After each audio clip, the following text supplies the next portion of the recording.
제가 질문 하나 드리고 말씀 시작하겠습니다. 사랑하는 성도 여러분, 우리가 크리스찬으로서 살아갈 때 어떤 모습이기를 원하십니까? 질문 그대로입니다. 우리가 기대하는 크리스찬으로서 살아가야 되는 삶의 모습이 어떠냐는 거죠. 한번 고민해 보시기 바랍니다. 첫 번째로 인성적으로는 어때야 될 것 같습니까? 당연히 착해야 되겠죠. 또 경제적으로는 너무 못 살면 좀 그렇죠. 그래도 웬만큼은 살아야죠. 사회적으로는 높은 위치까지는 아니어도 사람들에게 손가락질 당하면 안 되죠. 인정받고 칭찬받는 사람이어야 될 것 같습니다. 왜 이렇게 생각하느냐? 너무 못 살면 하나님의 영광을 내가 가릴 거라고 생각하는 거죠. 그런데 이렇게 한번 묻고 싶습니다. 정말 그럴까요? 내가 못 살면 하나님의 영광이 가려질까요? 솔직하게 그냥 이건 내 바람 아닐까요? 예수도 믿는데 좀 잘 살았으면 좋겠다. 그런 마음이 들지 않느냐라는 질문입니다. 오늘 말씀 같이 보면서 그 이야기를 좀 나눠보도록 하겠습니다. 사무엘상 3장 3절입니다. 같이 읽겠습니다. 시작. 하나님의 등불은 아직 꺼지지 아니하였으며 사무엘은 하나님의 궤에 있는 여호와의 전 안에 누웠더니. 오늘 본문 말씀이 이렇게 시작했습니다. 하나님의 등불은 아직 꺼지지 아니하였으니. 뭔가 좀 의미심장해 보이지 않습니까? 하나님의 등불이 아직 안 꺼졌다. 지금 사무엘 시대의 영적인 상태를 고려해 본다면 뭔가 가슴 저릿저릿 저며오는 것이 느껴지지 않습니까? 영적 각성을 기대할 수 없던 이스라엘을 향한 하나님의 어떤 마음이 아직 완전히 사라지지 않았다처럼 보입니다. 그럴 수도 있습니다.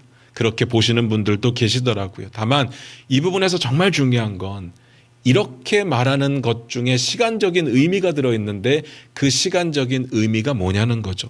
그래서 이 구절이 시간적으로 어떤 시간을 나타내고 있을까를 고민해 봐야 됩니다. 출애굽기에 보면 이런 내용이 있습니다. 출애굽기 27장 21절입니다. 우리 화면 보시면서 우리 같이 읽겠습니다. 시작. 아론과 그의 아들들로 회막안 증거계 앞 휘장 밖에서 저녁부터 아침까지 항상 여호와 앞에 그 등불을 보살피게 하라. 이는 이스라엘 자손이 대대로 지킬 규례이니라. 설명을 좀 먼저 드리도록 하겠습니다. 우리가 교회 다니면서 성소라는 이야기, 지성소라는 이야기를 간혹 듣게 됩니다. 보통 이 성소라고 하는 곳이 하나님의 임재를 나타내는, 하나님이 거하시는 처소라고 말을 합니다. 근데 이 성소라고 하는 곳은요, 그냥 딱 성소 하나가 있는 것이 아니라 그 안에 지성소가 따로 있습니다. 그래서 그 지성소 안에는 하나님의 언약궤가 있었습니다. 그래서 하나님의 언약궤가 있는 그 자리에 하나님의 임재를 허락하신 거죠. 그래서 지성소는요, 아무나 못 들어갑니다. 하나님의 영광이 드러나는 자리이기 때문에 1년에 딱 한 번 대제사장이 대속죄일에만 들어갈 수 있었습니다. 그래서 같은 성소지만 다릅니다. 지성소와 성소를 구별하게 하셨습니다. 근데 어떻게 구별을 하느냐? 성소와 지성소 사이에 휘장으로 구분짓게 하셨습니다. 일종의 긴 통으로 된 커튼인 거죠. 예수님께서 십자가에 돌아가셨을 때 여러 가지 일들이 있었지만 우리가 얼마 전에 봤을 때 큰 사건 중에 하나가 뭐였는가 하면 성소의 휘장이 위로부터 아래로 찢어졌다는 이야기가 있었습니다. 그 휘장이 바로 이 휘장입니다. 성소와 지성소를 구분짓기 위해서 쳐놓았던 커튼 휘장입니다. 지성소에는 언약궤가 있었다고 말씀드렸습니다. 그러면 성소에는 뭐가 있었을까? 진설병을 놓는 떡상이 있었고요. 그 앞편에는 7가지의 금촛대가 있었습니다. 물론 다른 것도 있었고요. 근데 금촛대가 7개가 있는 게 아니라 가지가 7개 있다는 이야기입니다. 아마 교회 다니시면서 한두 번은 보셨을 것 같은데 우리처럼 그냥 길쭉한 촛대가 아니라 길쭉한 거 하나가 있고 그렇게 가지가 둥그렇게 이렇게 3개가 있어서 양쪽에 6개, 가운데 1개에서 7가지가 있는 금촛대. 그 촛대를 그 성소에 계속해서 밝혀두게 하셨습니다. 그 일을 보살피는 일들을 맡기신 거죠. 그래서 오늘 본문의 내용을 방금 읽었던 내용을 한마디로 요약을 하면 그 촛대의 등불을 저녁부터 아침까지 항상 켜놓아야 된다라는 이야기입니다. 그런데 우리말에 까지라고 하는 말이 좀 헷갈립니다. 아침까지 켜놓으라고 한다면 아침에도 켜놔야 됩니까? 아침이 되면 꺼야 됩니까? 이게 헷갈리는 거죠. 근데 오늘 본문에서는요, 후자입니다. 아침이 되면 끄는 게 맞아요. 한마디로 어두울 때 항상 켜놓으라라는 이야기입니다. 그리고 바꿔서 말씀드리면 절대로 꺼트리면 안 된다는 뜻이기도 하고 날 밝으면 끄라는 뜻이기도 하죠. 그러니까 오늘 본문에 뭐라고 했습니까? 하나님의 등불이 아직 꺼지지 않았다? 그럼 무슨 뜻이겠습니까? 아침이 안 됐다는 이야기입니다. 해가 안 떴다는 뜻이죠. 그러니까 이 구절을 통해서 우리가 알 수 있는 시간적인 배경은 뭐냐? 아주 깊은 밤중이라는 뜻입니다. 그래서 나중에 엘리가 사무엘이 자꾸 찾아오니까 계속해서 가서 좀 자라라고 이야기하는 이유가 지금이 깊은 밤중이니까. 그 다음 내용도 한번 볼까요? 3절을 다시 한번 보겠습니다. 같이 읽겠습니다. 시작. 하나님의 등불은 아직 꺼지지 아니하였으며 사무엘은 하나님의 궤 있는 여호와의 전 안에 누웠더니. 드디어 이제 우리가 기다리던 주인공인 사무엘이 등장을 합니다. 어린 사무엘. 어린 사무엘이 뭐라고 되어 있습니까? 하나님의 궤가 있는 여호와의 전 안에 누워 있었답니다. 아까 앞에서 제가 설명을 드렸어요. 여호와의 궤, 언약궤가 어디 있었다고요? 지성소. 금방 배웠으니까 이 글을 읽자마자 우리는 그렇게 생각했을 겁니다. 아, 사무엘이 지성소에서 잠을 자고 있었구나. 근데 제가 지성소에는요, 1년에 딱 한 번 대제사장만 들어갈 수 있다고 했습니다. 그러면 사무엘이 하나님의 언약궤가 있는 지성소에서는 잘 수가 없죠. 그러니까 그렇게 보시면 안 되는 겁니다. 그러면 사무엘이 누워서 자고 있는 자리는 어디였을까? 이건 추측에 가까운데요. 그래도 많은 학자들이 대부분 동의하는 내용입니다. 성막을 섬기던 사람들이 있잖아요. 우리가 알고 있는 사람들 중에 뭐 제사장들이 있고 레위인들이 있고 우리가 봤던 본문 중에는 회막문에서 수종드는 여인들도 있었고 그들이 항상 자기 집에 살다가 이렇게 오는 것이 아니라 그들의 숙소가 있었다고 봅니다. 그리고 그 숙소는 성소에서 멀지 않은 곳에 언제든 빨리 달려가야 되는 그런 곳에 있었다고 보고 그 숙소가 여호와의 전 안에 있었다고 봅니다. 그러니까 3절을 가지고 정리를 해보면 깊은 밤중에 사역자들 숙소에서 있었던 일이다 그 뜻입니다. 그 다음 봅니다. 사무엘상 3장 4절입니다. 같이 읽겠습니다. 시작. 여호와께서 사무엘을 부르시는지라 그가 대답하되 내가 여기 있나이다 하고 뭐라고 되어 있습니까? 여호와께서 사무엘을 부르시는지라. 이 구절을 읽으면서 아 그러시구나 그러셨나 보다 아 그렇구나 하고 넘어가시면 절대로 안 됩니다. 이건 엄청난 상황인 겁니다. 하나님께서 사무엘을 부르셨습니다. 이것이 사무엘 개인에게 엄청난 영광의 순간입니다. 그런 뜻이 아니라 상황적으로 우리의 시간의 흐름상으로 볼 때 이건 엄청난 사건이라는 겁니다. 혹시 여러분 기억나십니까? 지난주에 상황이 어떠했는지 한번 찾아볼까요? 사무엘상 3장 1절입니다. 같이 읽겠습니다. 시작. 아이 사무엘이 엘리 앞에서 여호와를 섬길 때에는 여호와의 말씀이 희귀하여 이상이 흔히 보이지 않았더라. 상황이 어떻다고요? 여호와의 말씀이 희귀하고 이상이 흔히 보이지 않았대요. 오늘 본문의 배경이거든요. 이 구절이 제가 지난주에 그렇게 말씀드렸어요. 이스라엘의 영적 상태를 적나라하게 보여주는 내용입니다. 라고 말씀을 드렸어요. 어떤 상태입니까? 하나님께서는 소통하기 원하시는 하나님이신데 이스라엘과의 소통을 멈추셨다고 했습니다. 그것이 또 어떤 의미냐? 하나님께서는 더 이상 선지자를 이스라엘 위에서 보내지 않으셨다는 뜻이라고 했습니다. 근데 오늘 본문이 이렇게 시작을 했습니다. 여호와께서 사무엘을 부르시는지라. 그러니까요. 이걸 종합해보면 완전한 반전의 시작점을 알리는 겁니다. 3장을 시작하면서 처음부터 뭐라고 했습니까? 하나님의 말씀이 희귀했다. 이상이 보이지 않았다. 이렇게 시작했거든요. 상황이 그럼에도 불구하고 하나님께서 사무엘을 통해서 말씀을 시작하시겠다는 장면입니다. 엄청난 반전이죠. 제가 지난주에 그렇게 말씀을 드렸어요. 사무엘 시대에도 하나님의 선택하신 사람이 있었다. 그런데 하나님의 선택하신 그 사람을 통해서도 말씀하지 않으셨다. 그게 너무 심각한 상황입니다. 라고 말씀을 드렸어요. 그게 누구였습니까? 엘리요.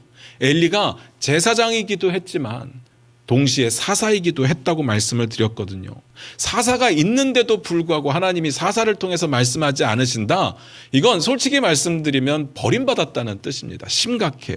그런데 우리가 안 보고 지나갔던 내용 중에 2장에 이런 내용이 나오는데 하나님께서 엘리에게 말씀하시는 장면이 나와요. 하나님께서 말씀을 안 하신 건 아니에요. 한번 찾아볼게요. 사무엘상 2장 29절입니다. 사무엘상 2장 29절입니다.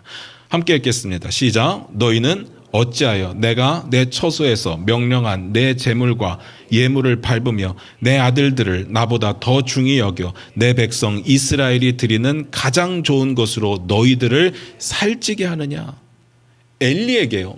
너가 너희 아들들의 악행을 보고도 가만히 있었던 거, 어떻게 해결하지 못했던 거는 하나님, 즉 나보다 아들들을 더 중하게 여겼기 때문이다 라고 말씀을 하셨어요. 그러면서 너희라는 표현을 썼습니다. 왜 너희를 살찌게 하느냐? 이스라엘이 나를 사랑해서 드리는 예물을 가지고 왜 너희를 살찌게 하느냐? 근데 엘리는 안 그랬거든요. 아들들이 그랬거든요. 그런데 아들들을 어떻게 못하니까 하나님께서 너희 다 같은 패거리야 라는 이야기를 하시는 거죠. 그래서 어떻게 하시느냐? 그 다음에 나옵니다. 34절 35절입니다. 2장 34절 35절 같이 읽겠습니다. 시작. 내 두 아들 홈니와 비느하스가 한날에 죽으리니 그 둘이 당할 그 일이 내게 표징이 되리라. 내가 나를 위하여 충실한 제사장을 일으키리니 그 사람은 내 마음 내 뜻대로 행할 것이라. 내가 그를 위하여 견고한 집을 세우리니 그가 나의 기름 부음을 받은 자 앞에서 영구히 행하리라. 무슨 내용이에요? 네 아들들 다 죽을 거고 나를 위해서 내 말 잘 듣는 그런 사람으로 다시 세울 거다. 그 뜻입니다. 한마디로 말씀드리면 이제 너네 집안은 끝났다. 그 뜻이죠. 이 말씀을 하셨어요. 근데 이 말씀은 엘리 개인에게 하신 말씀이기도 하지만 너무나도 안타까운 건 엘리에게 직접 하신 말씀은 아니에요. 우리가 안 읽어봤지만 그 앞부분에 보면 하나님의 사람을 선택해서 이름은 없지만 하나님의 사람을 보내서 엘리에게 말씀하게 하셨습니다. 엘리가 있는데 그에게 하시는 이야기인데 엘리를 통해 말씀하지 않았어요. 이유는 그가 하나님의 말씀을 직접 들을 만한 그릇이 아니었으니까. 그래서 그 상황이 어떻게 연결이 됐다고요? 하나님의 말씀이 희귀하고 이상이 흔히 보이지 않았더라. 그런데요. 이런 상황에 하나님께서 오랜 침묵을 깨시고 사무엘을 부르시는 상황입니다. 엄청난 반전인 거예요. 긴장이 되는 순간입니다. 여러분 이 긴장감을 놓치시면 안 돼요. 이 긴장감을 가지고 그 다음 구절을 보도록 하겠습니다. 사무엘상 3장 4절부터 5절입니다. 같이 읽겠습니다. 시작. 여호와께서 사무엘을 부르시는지라 그가 대답하되 내가 여기 있나이다 하고 엘리에게로 달려가서 이르되 당신이 나를 부르셨기로 내가 여기 있나이다 하니 그가 이르되 나는 부르지 아니하였으니 다시 누우라 하는지라 그가 가서 누웠더니. 이 내용은 사건에 대한 서술이니까 이해하는데 어렵지는 않을 겁니다. 하나님께서 사무엘 부르셨어요. 사무엘아. 사무엘이 대답합니다. 네, 내가 여기 있습니다. 사무엘은 부름을 듣고 엘리가 불렀다고 생각을 했어요.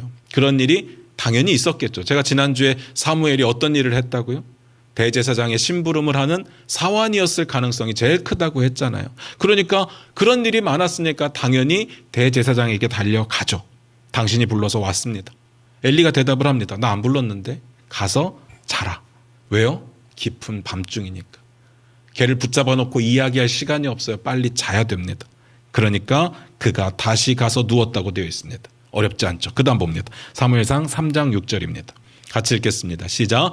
여호와께서 다시 사무엘을 부르시는지라 사무엘이 일어나 엘리에게로 가서 이르되 당신이 나를 부르셨기로 내가 여기 있나이다 하니 그가 대답하되 내 아들아 내가 부르지 아니하였으니 다시 누우라 하니라. 하나님께서 두 번째로 또 사무엘을 부르셨습니다. 사무엘이 또 엘리에게로 달려갔습니다. 그리고 당신이 불러서 왔습니다라고 이야기를 하죠. 그때 엘리가 이렇게 대답을 합니다. 내 아들아, 내가 부르지 않았다. 가서 다시 자라. 여러분 상황을 잘 보세요. 저는 이 부분을 보는데 너무 안타까운 거예요. 뭐가 안타깝냐? 엘리가 안타까운 거예요. 엘리의 어떤 부분이 안타까운가 하면요. 어떻게 이렇게 못 알아차릴까가 안타까운 거는 아닙니다. 상황을 잘 보세요. 지금이 시간적인 배경이 뭐라고 말씀을 드렸죠? 깊은 밤중이요. 이 깊은 밤중에 사무엘이 찾아와서 이상한 헛소리를 하는 겁니다.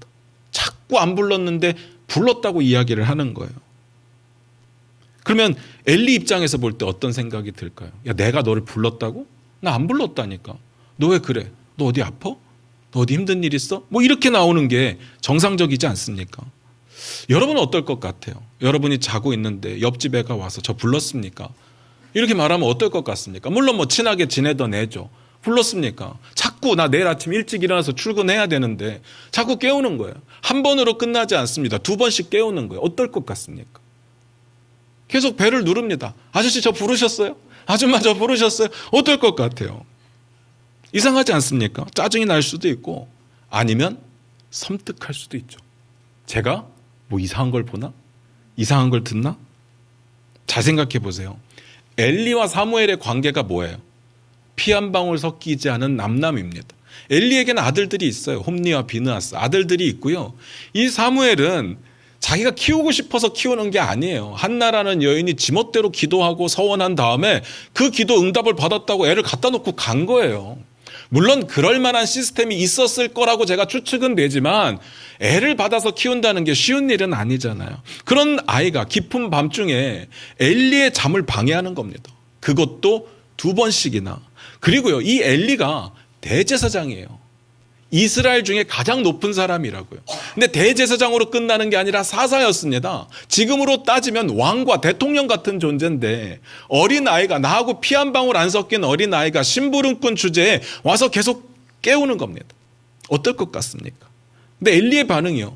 뭐라고 되어 있는가 하면 내 아들아, 내가 너를 부르지 않았다. 내 아들이래요. 제가 첫 번째는 사실 엘리가 야 내가 안 불렀으니까 가서 자라 했을 때 그 뉘앙스를 알 방법이 없어요. 이건 다 자기 수준에서 생각할 수밖에 없어요. 내가 부모님을 자는 거를 깨웠을 때 내 아빠가 이놈의 자식 오이 지금 빨리 가서 자지 이랬으면 이거 화냈을 거라고 생각을 했을 건데 하여튼 뉘앙스가 없어서 몰라요. 그런데 2번째 부르니까 짜증이 났다면 훨씬 더 나야 되는 상황에서 내 아들아라고 이야기를 합니다. 이 표현이 들어가는 순간 이건 짜증이 아니에요. 이건 화가 아니에요. 이 어린 사무엘을 향한 무한한 애정이 담긴 표현이었습니다. 여기에는 짜증과 화는 찾아볼 수가 없습니다. 제가 이 장면을 보는데 그런 생각이 드는 거예요. 엘리가 진짜 나쁜 사람이었을까? 다시 의심하게 되는 거예요. 엘리가 진짜로 못된 사람이었을까? 우리가 지금까지 엘리에 대해서 정말 무능하고 그리고 나쁘고 막 이렇게만 묘사를 해왔는데 정말 우리가 생각했던 대로 엘리가 나쁜 사람이었을까? 영적으로 무능한 사람이냐? 그건 맞아요. 영적으로 무능하니까 지금 이런 일이 벌어졌죠. 그런데 영적으로 무능하다고 그 사람이 나쁜 사람이냐? 그건 우리가 장담할 수 없는 거잖아요. 근데 우리는 이런 부분들을 헷갈려하는 분들이 정말 많아요. 착한 사람이 믿음 좋은 사람이라고 생각을 합니다. 그런 생각을 가지신 분들이 의외로 많아요. 제가 누군가를 소개받을 때가 있거든요. 그러면서 그분을 소개하면서 항상 이렇게 이야기를 합니다. 목사님, 저 사람 진짜 믿음 좋은 사람이에요. 성품이 얼마나 좋은지 몰라요. 그런데요, 성품이 좋은 것하고 믿음이 좋은 것하고가 이게 같은 관계로 성립이 되느냐? 그렇지 않다고요. 성품이 너무 좋은 사람 중에도 믿음 없는 사람이 있고요. 믿음이 너무 좋은 사람 중에도 인격적으로 성숙이 안 된 사람들이 있다는 이야기입니다. 이걸로 판단이 안 되는 거예요. 그래서 다시 한번 생각을 해보게 되었습니다. 이 엘리라는 사람이 영적으로 무능한 건 맞는데 진짜 우리가 생각하는 것처럼 나쁜 사람이었을까? 저는 아닐 것 같다는 생각이 드는 거예요. 오히려 괜찮은 사람이었으면 어떡하지? 그래서 다시 한번 모든 이야기를 엘리의 관점에서 선입견을 빼고 한번 보기로 했습니다. 그래서 엘리가 처음 등장하는 장면이 어딘가 하면 한나하고 만나는 장면이거든요. 한나가 음성이 들리지 않는 입술만 움직이는 것으로 기도를 하니까 따끔하게 한마디를 하잖아요. 네가 언제까지 취해 있겠느냐. 포도주를 끊으라. 이 부분을 읽었을 때 뉘앙스가 어떨 것 같습니까? 제가 앞에서도 그냥 쉽게 따끔하게 한마디 했다고 했잖아요. 정말 따끔했을까요? 꾸짖으면서 화를 냈을까요? 우리는 그렇게 했을 거라고 봅니다. 그런데 성경을 보니까 그런 설명이 없습니다. 없습니다. 없었지만 우리는 그냥 그렇게 생각했습니다. 당연히 화냈겠지.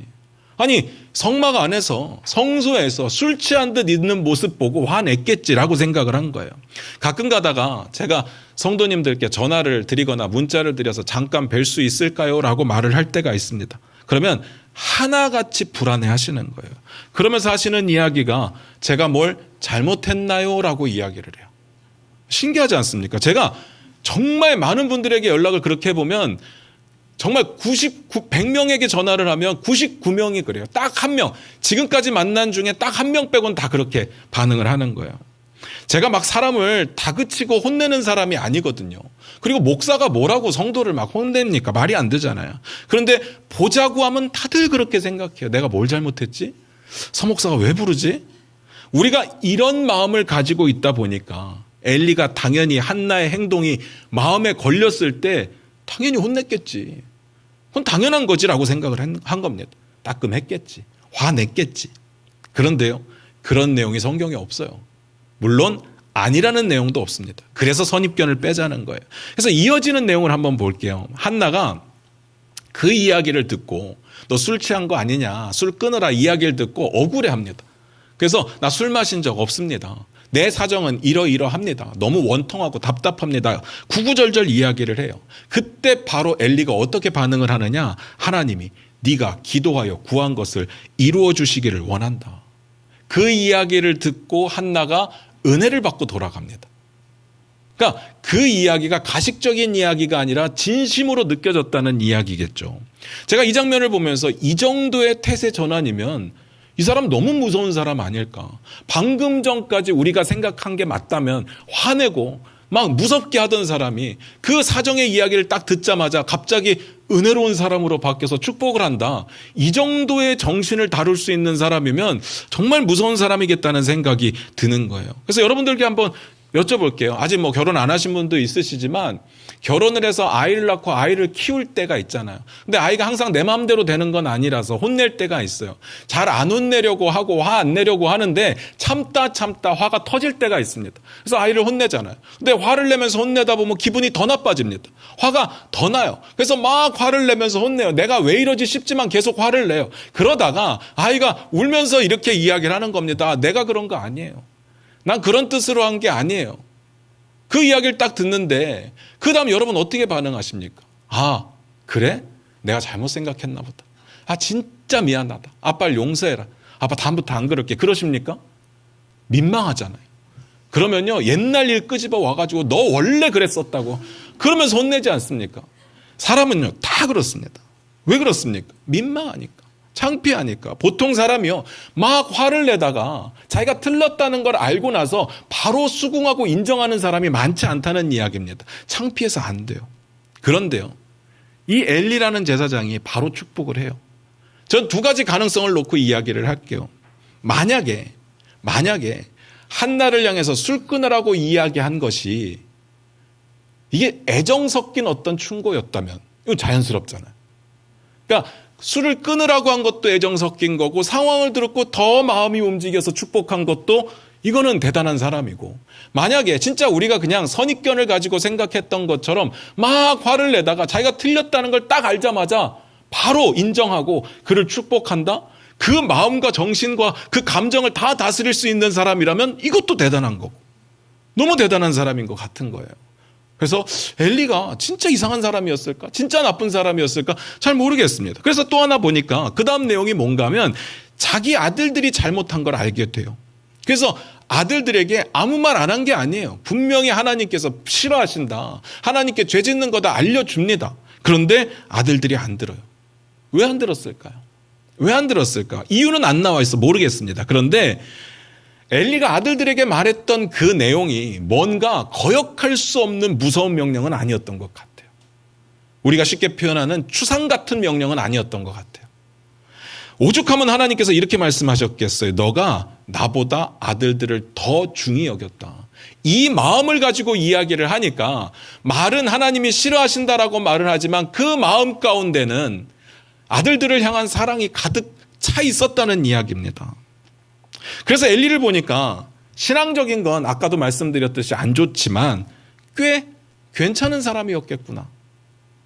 괜찮은 아빠였고 괜찮은 교회 일꾼이었겠구나라는 생각이 드는 거예요. 그리고 그 다음 내용 볼게요. 사무엘상 3장 8절 9절인데 이 부분이 기가 막힙니다. 사무엘상 3장 8절 9절입니다. 같이 읽겠습니다. 시작.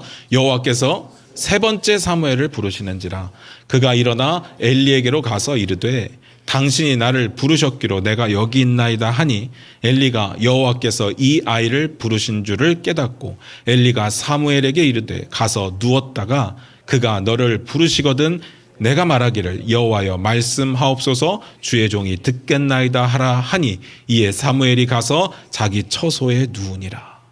사무엘이 다시 가서 자리에 누웠어요. 그런데 하나님께서 또 부르십니다. 세 번째로 부르세요. 또 엘리에게로 달려갔습니다. 당신이 불러서 왔습니다.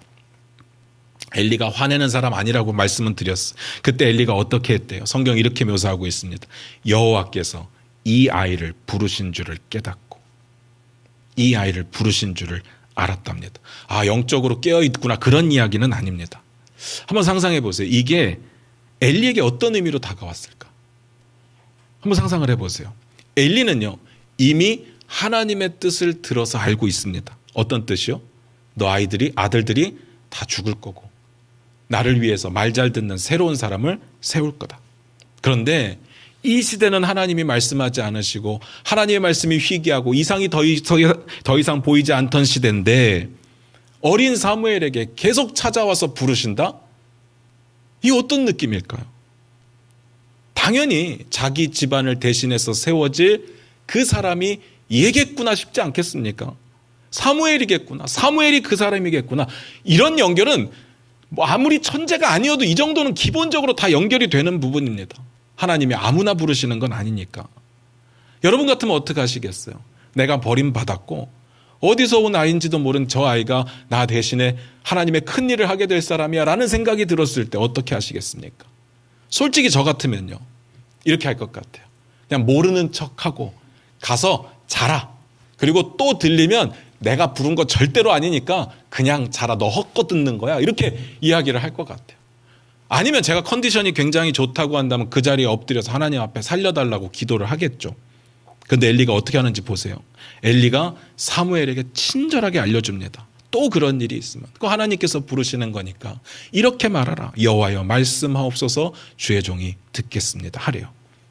이 정도면요 신앙적으로는 무너져 있었어도 인간적으로는 진짜 큰 사람이 아닐까. 자기 집안이 망하고 자기 집안을 이을 새로운 사람이 되는 건데 다 가르쳐 줍니다. 여러분 살면서 이 정도의 대인배를 만나본 적 있으십니까? 이 정도로 괜찮은 사람 본 적 있으십니까? 저는 없어요. 제가 배웠던 사람들 중에 정말 저를 위해서 이렇게 아껴주고 모든 것을 인정해주고 모든 것을 넘겨줄 수 있는 그런 사람을 본 적이 없죠. 엘리는요 보통 사람은 아닙니다. 그리고 사무엘은 다시 가서 눕죠. 이 부분은 안 읽어볼게요. 하나님께서 사무엘을 네 번째 부르시고 사무엘은 시키는 대로 했습니다. 말씀하옵소서 주의 종이 듣겠습니다. 그러자 하나님께서 충격적인 말씀을 하세요. 그 부분은 봅니다. 사무엘상 3장 12절부터 14절입니다. 같이 읽겠습니다. 시작. 내가 엘리의 집에 대하여 말한 것을 처음부터 끝까지 그날에 그에게 다 이루리라. 내가 그의 집을 영원토록 심판하겠다고 그에게 말한 것은 그가 아는 죄악 때문이니 이는 그가 자기의 아들들이 저주를 자청하되 금하지 아니하였음이니라. 그러므로 내가 엘리의 집에 대하여 맹세하기를 엘리의 집의 죄악은 제물로나 예물로나 영원히 속죄함을 받지 못하리라 하였노라 하셨더라. 충격적이죠. 하나님이 말씀하시는 방식은 이런 식입니다. 누군가를 통해서 누군가를 선택해서 말씀하시죠.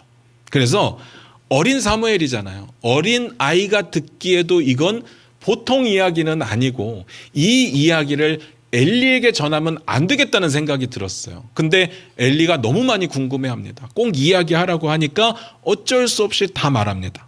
그런데요 엘리가 들어보니까 자기가 이미 하나님의 사람에게서 들었던 내용하고 똑같은 내용입니다. 그때 엘리의 반응이 기가 막힙니다. 이게 결정적입니다. 사무엘상 3장 18절입니다. 같이 읽겠습니다. 시작. 사무엘이 그것을 그에게 자세히 말하고 조금도 숨기지 아니하니 그가 이르되 이는 여호와이시니 선하신 대로 하실 것이니라 하니라. 이는 여호와의 뜻이니까 여호와가 선하게 이끄실 거야 라고 하십니다. 이 사람 뭘까요? 영적으로 무너져 있는 사람 맞습니까? 어떻게 이런 이야기를 할까? 저는요, 성경에 나온 인물 중에 가장 매력적인 인물을 뽑으라고 한다면 저는 오늘부터 엘리입니다. 인간적으로만. 너무 괜찮은 사람이잖아요. 따뜻하죠. 부드럽죠. 유연하죠. 그릇이 큽니다.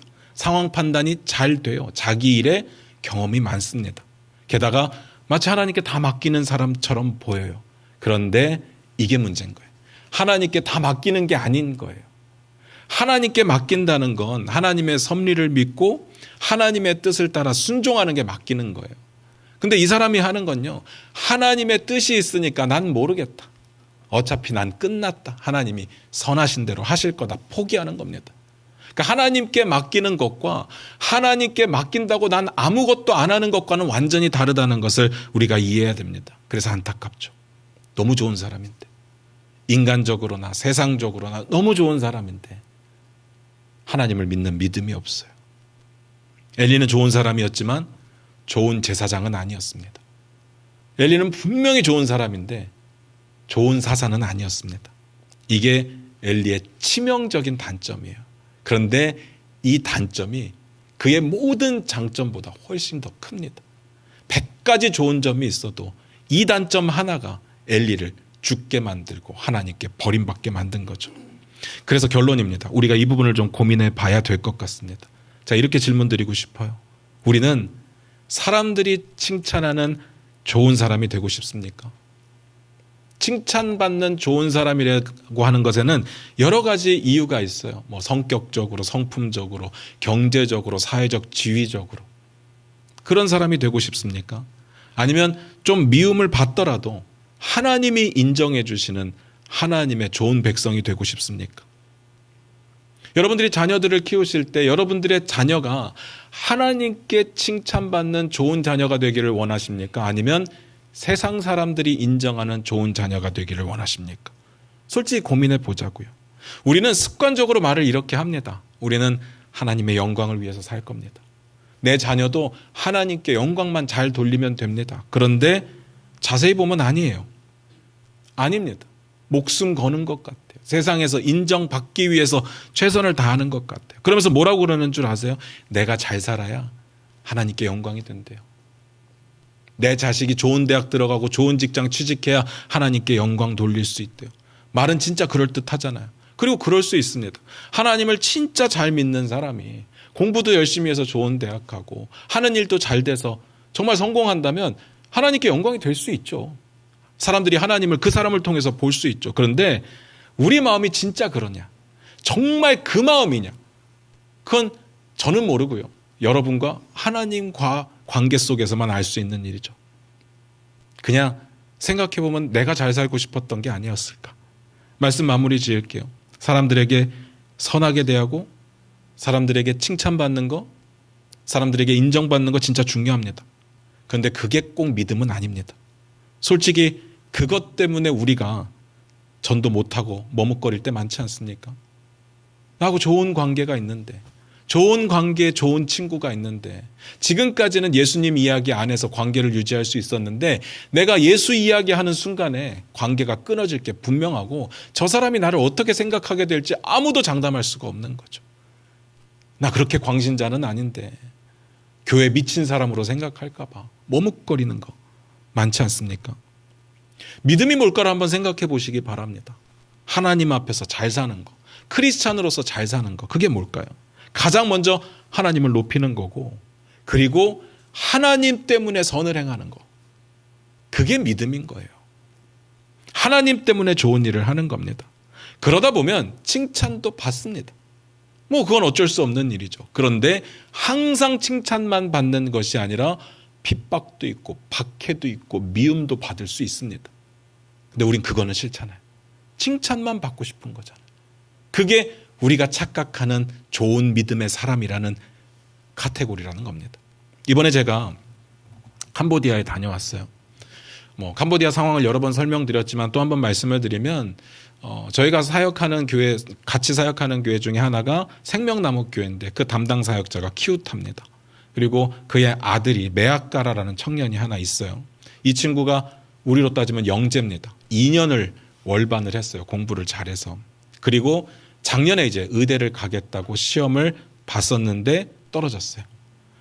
그래서 의대를 왜 가려고 하느냐 물어봤더니 아픈 사람을 돕고 싶고 하나님의 사랑을 그들에게 전하고 싶대요. 그리고 올해 한 번 더 시험을 봤습니다. 근데 이게 놀라운 게 캄보디아 사람들은 대학 시험을 봤다 떨어지면 안 간대요.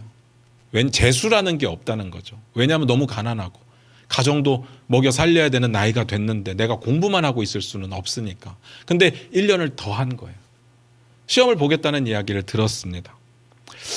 저희가 2월 달에 선교를 갔잖아요. 그때 갔을 때 다음 주가 시험이라고 하더라고요. 근데 시험 공부를 안 하고 우리 선교 내내 일주일 동안 쫓아다니는 거예요. 그래서 한편의 마음속에 이런 생각이 들었습니다. 아, 참 대단하다라는 생각도 들지만 쟤 저러다가 떨어질 것 같은데 아니 저렇게 공부 안 하면 어떡하지? 라는 생각이 들었어요. 근데 또 한편으로는 야 이러고도 붙으면 간증거리가 되겠구나라는 생각이 들었습니다. 그런데 똑 떨어졌어요. 안타깝죠.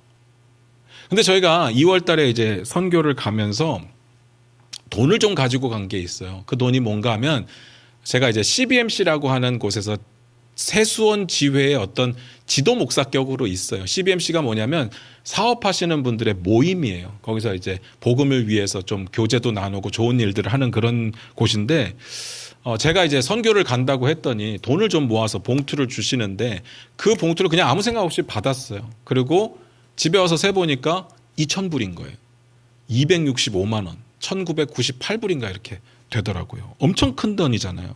저는 돈은 좀 무서워합니다. 돈은 함부로 받으면 안 된다고 생각하는데 근데 선교 간다고 주셨으니까 받아왔습니다. 그러면서 이걸 가지고 이제 선교지에 갔다가 어떻게 쓸까를 고민하다가 매학가라의 이야기를 듣고 제가 작년에 그랬거든요. 너 대학 합격하면 우리 교회에서 등록금 주겠다 했는데 돈이 생겼으니까 선교사님께 드렸어요. 1,000불을 딱 떼서 드리면서 제 합격하면 이거 주세요. 그러면 등록금 될 겁니다. 했는데 제가 이런 단서를 붙였어요. 떨어지면 주지 마세요. 합격하면 주세요. 라고 말씀을 드렸거든요. 그리고 나서 이제 의대를 떨어지고 이 친구가 귀한 게 뭔가 하면 그 마음 가운데 가난한 사람들, 아픈 사람들을 돕겠다는 마음이 가득해서 더 이상 의사로 진학을 하는 게 아니라 이번에는 간호사 시험을 보겠다는 거예요. 간호대학에 가겠다고. 제가 그 이야기를 듣는데 좀 마음이 뭉클하더라고요. 제가 뭐 의사와 간호사의 격을 나누는 것이 아니라 얘는 진짜 아픈 사람 돕는 것이 목적이구나. 자기의 부와 명예를 위한 게 아니라 간호사가 돼서라도 가는 아픈 사람들을 돕고자 하는구나 하는 마음이 들었어요. 그러면서 이번에 대학을 합격했다는 이야기를 들었습니다. 그리고 지금은 열심히 공부를 하고 있대요. 그리고 뭐 그 돈은 전달됐다는 이야기만 들었습니다. 그런데요, 이번에 갔더니 그 가정이 이 일로 인해서 엄청난 은혜를 입었고 완전히 뒤집어졌다고 하는 거예요. 물론 뭐 장학금을 주고 갔으니까 그럴 수 있겠구나 싶겠지만 선교사님께서 제 돈을 받고 나서 고민을 많이 했나 봐요. 이 돈을 줘도 되나, 언제 줘야 되나, 그리고 의대가 아니라 간호대학을 붙었는데 이걸 어떻게 해야 되지 고민을 했나 봐요. 그리고 선교사님은 매학가라 학비 내는 날짜를 몰랐대요. 매학가라가 이야기를 안 한 거죠. 그리고 정작 등록 마지막 날까지 학비가 없어서 이제 매학가라는 고민이 되고 아침에 선교사님께 이제 문자를 보낸 거죠. 우리가 등록금이 없으니까 기도해 주십시오. 근데 또 하필이면 그날 선교사님이 바빠서 그 문자를 못 봤대요. 그리고 나서 저녁에 등록 마지막 날 끝나고 나서 그 문자를 본 거예요. 그래서 상황이 어떻게 됐나 봤더니 이 키우타 집에서 난리가 난 거예요. 대학을 어렵게 붙었는데 돈은 없고 분명히 어떻게 생길 것 같은 느낌은 들었는데 안 주고 선교사님 대답 없고 그러면서 막 기도하면서 온 가족이 집에 있는 모든 물건을 나가서 팔기 시작했답니다. 그래서 1,000불을 마련한 거예요. 사실 그 지역에서 1,000불은 엄청 큰 돈입니다. 우리도 큰 돈이지만 엄청 큰 돈이에요. 보통 사람들 월급이 200불 정도 돼요. 근데 1,000불이면 5달치 월급을 마련해야 되는 거잖아요. 그리고 겨우 등록을 딱 마치고 이제 돌아와서 등록했다는 이야기를 한 거예요.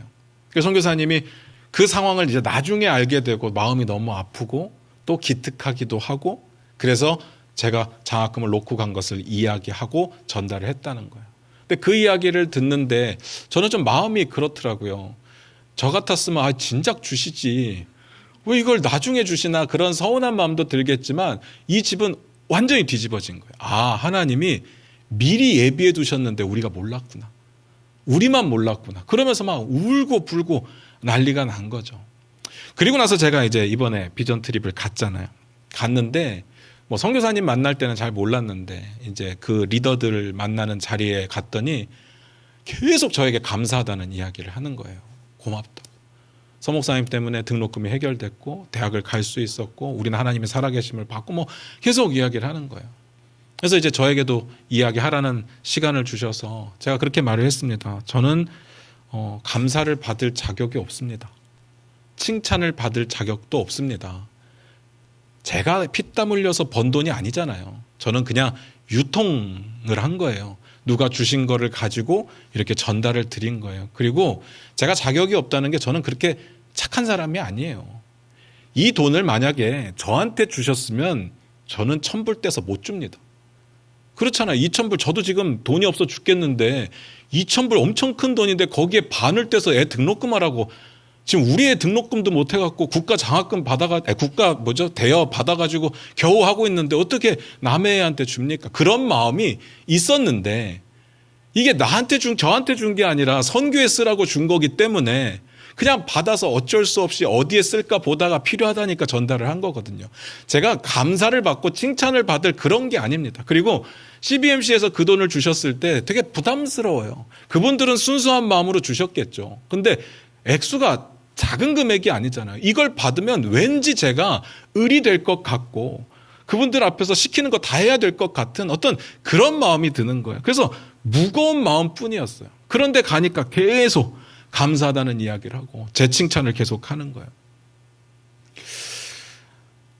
하나님 때문에 선을 베풀고 하나님 때문에 좋은 일을 하다 보면 칭찬 받을 수 있습니다. 그게 크리스찬의 삶이 맞아요.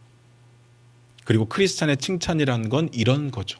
근데 우리의 삶이 칭찬받기 위해서 선을 행하거나 사람들에게 인정받기 위해서 높은 위치에 가거나 성공하려고 하는 것이 믿음은 아니라는 이야기입니다.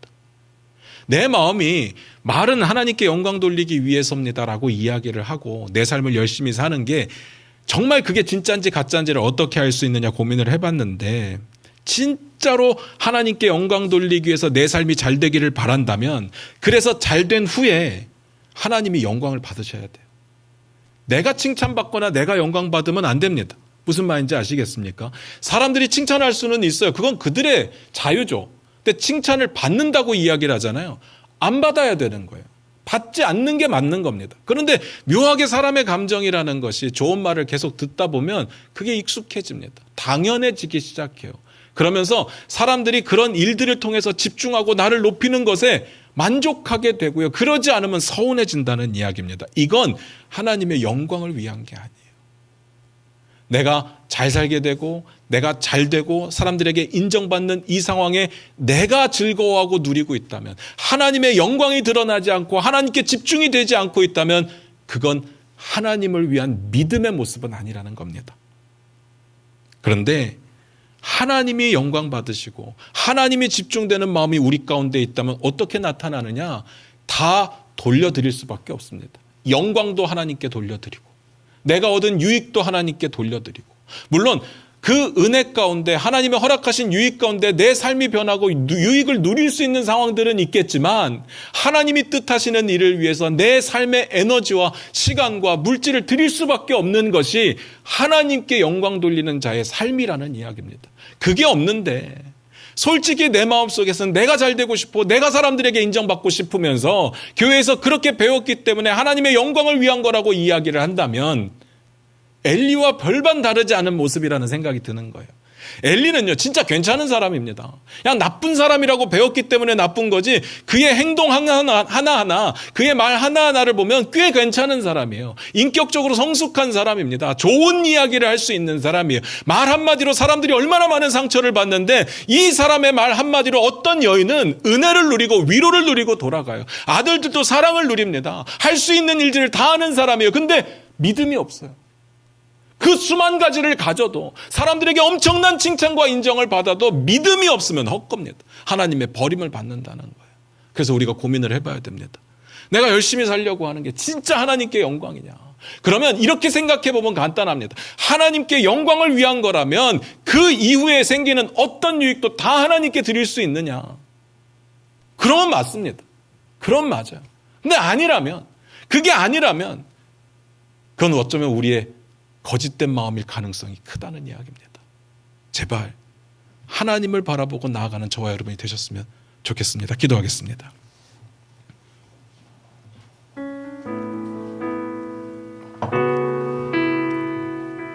우리 반주 들으시면서 기도하기를 원합니다. 내 삶은 진짜 하나님께 영광을 위해서 살고 있는지, 아니면 말은 그렇게 하지만 내 영광을 위해서 살고 있는지 고민해 봤으면 좋겠습니다. 우리가 말을 하다 보면 내 삶은 진짜 그런 모습이 아니어도 그런 줄로 착각하게 됩니다. 스스로를 속이게 될 수도 있죠. 고민해 보시기 바랍니다. 진짜 나는 하나님을 위해 사느냐? 혹시 엘리같이 좋은 사람, 착한 사람, 괜찮은 사람, 거기에 머무르며 만족하고 있지는 않습니까? 사람들이 칭찬해주는 그 칭찬에, 인정해주는 그 인정에 만족하고 있지는 않습니까? 주님의 길을 가기 원합니다. 주님이 주시는 어떤 상황도 맞이하기를 원합니다. 우리 다 같이 그렇게 기도하며 나아갑니다. 기도하겠습니다.